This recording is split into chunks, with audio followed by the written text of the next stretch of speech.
ठंड का मौसम चल रहा था। चिड़िया अपने बेटे कुकू के साथ अपने घर में बैठी हुई थी। तभी चिड़िया अपने बेटे कुकू से कहती है, बेटा कुकू, अभी ठंड कुछ ज़्यादा ही बढ़ गई है। हमें ठंड में आग जलाने के लिए लकड़ियाँ इकट्ठी कर लेनी चाहिए। हाँ मम्मा, आप सही कहती हो। इस जंगल में बहुत से पेड़ सूख गए हैं। हमें उन्हीं पेड़ों की सूखी लकड़ियाँ इकट्ठी कर लेनी चाहिए। ठीक है मम्मा, आप जंगल की ओर लकड़ियाँ लेने चले जाओ। मैं घर पर ही रहूँगा और घर का ध्यान रखूँगा। फिर टूनी चिड़िया अपने घर से जंगल की ओर चली जाती है। उड़ते उड़ते वह काफ़ी दूर निकल जाती है। रास्ते में उसे बोलू कबूतर मिलता है। बोलू चिड़िया से कहता है, अरे चिड़िया बहन, इतनी सुबह सुबह कहाँ जा रही हो? बोलू भैया, मैं जंगल से लकड़ियाँ लेने जा रही हूँ। अच्छा बहन, कुछ दूरी पर ही जंगल है, वहाँ बहुत सी लकड़ियाँ हैं। तुम जाओ और लकड़ियाँ लेकर आ जाओ। और फिर चिड़िया जंगल में आगे की ओर चली जाती है। जैसे ही वह जंगल में पहुँचती है, वह देखती है जगह जगह पर सूखी हुई लकड़ियाँ पड़ी हुई हैं। वह मन ही मन में सोचने लगती है, मुझे तो लकड़ियों के 4-5 गट्ठे चाहिए। फिर मैं इतनी लकड़ियाँ अकेले कैसे ले जाऊँ?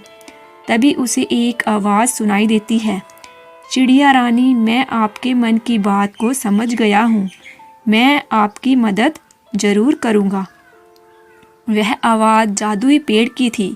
पेड़ चिड़िया से कहता है, आप मेरी एक सूखी लकड़ी तोड़ लो और उसे अपने साथ घर ले जाओ।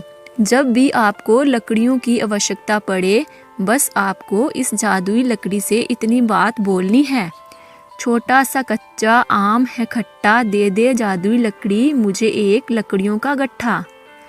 इतनी बात सुनते ही टूनी चिड़िया ने उस जादुई पेड़ से एक सूखी लकड़ी तोड़ ली। उसके बाद जादुई पेड़ ने कहा, अगर कोई और इस लकड़ी को चुरा कर इससे कुछ मांगेगा तो ये जादू उल्टा पड़ जाएगा। तुम इस जादुई लकड़ी को संभाल कर रखना। फिर चिड़िया कहती है, जी जादुई पेड़, मैं इस लकड़ी को संभाल कर रखूंगी।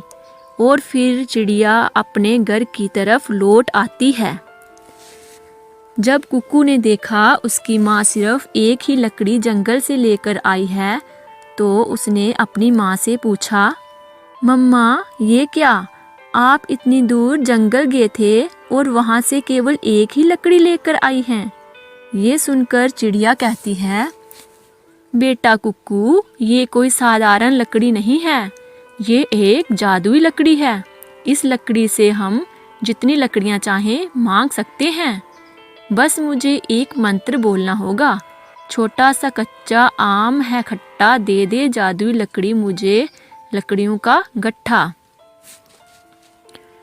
कालू कौआ चिड़िया और उसके बेटे की बातें छुप कर सुन रहा था। उसे पता चल चुका था कि चिड़िया के पास एक जादुई लकड़ी है।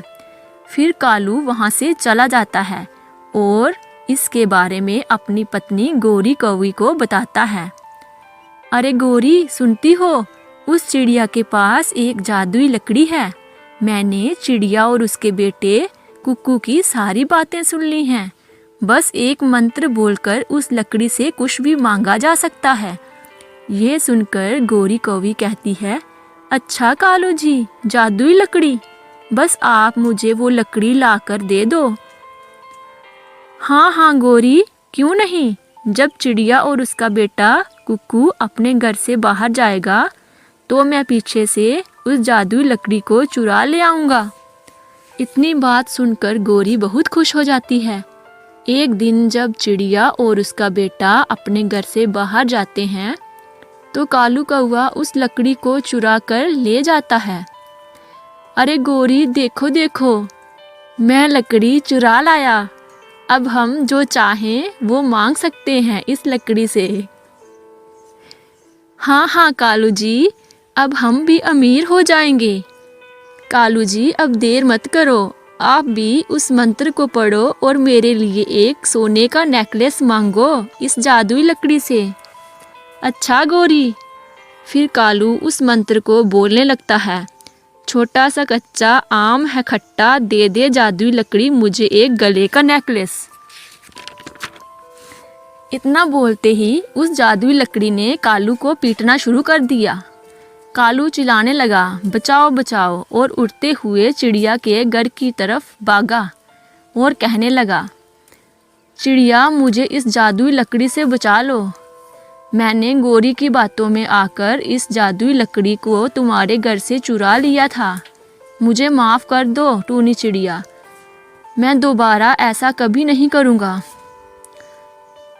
फिर चिड़िया उस जादुई लकड़ी से कहती है, ए जादुई लकड़ी, कालू कौवे को माफ़ कर दो, उसे अपनी गलती का एहसास हो गया है। इतना सुनते ही जादुई लकड़ी वहाँ से गायब हो जाती है और कालू कौवे की जान बच जाती है।